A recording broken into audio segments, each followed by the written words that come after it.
Umalma rin ang ilang kongresista sa desisyong i-archive o isantabi ang impeachment case laban sa bise. Giit nila minadali at premature ang naging aksyon ng Senado. Ang detalye sa agenda report ni Joan Manalo. In the matter of the impeachment trial of Vice President Sara Zimmerman Duterte to the archives, the same is hereby approved. Bakit ba nagmamadali ang Senado na isara ang VP Sara impeachment?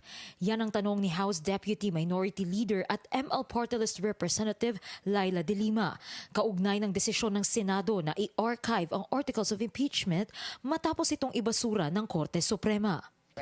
Okay, very much concerned talaga, disconcerting, at hindi na naman nga po ako nakatulog. Ang hindi po namin maintindihan kung bakit pinilit nilang may archive instead of just, pending na muna yung alternative action na pinopose ni former Senate President and Minority Leader of the Senate, Senator Tito Soto, ay ayun ang maganda dapat.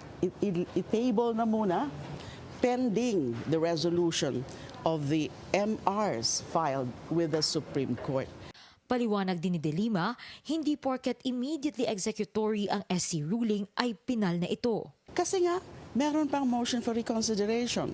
Pina-comment pa nga ng Korte Suprema yung petitioners, sila Vice President Sara Duterte and si Attorney Torion.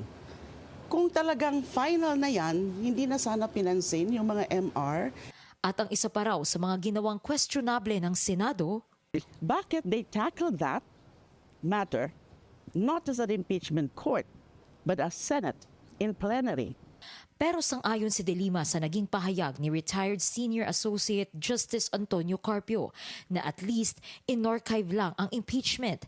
Ibig sabihin, hindi basta pwedeng i-dismiss o i-deny ng SC ang naihaing motion for reconsideration on the ground of being moot and academic. Ang Makabayan Bloc naman, may sariling motion for reconsideration.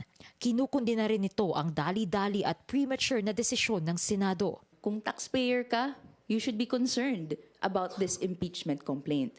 And yung lantaran na pagtatago ng mga iba't ibang mga political actors kung asaan yung pera na ito. Hindi natin i-let go yung fact na may 612.5 million pesos in confidential funds na nawawala. Hindi tinatanggap ng mamamayang Pilipino na ibinigay kay Mary Grace Piatos at mga kasamahan niya ang pondong ito at yun na lang yun. In effect, pinagtatakpan ng mga senador ang vice-presidente sa issue ng confidential fund sa ginawa nilang boto.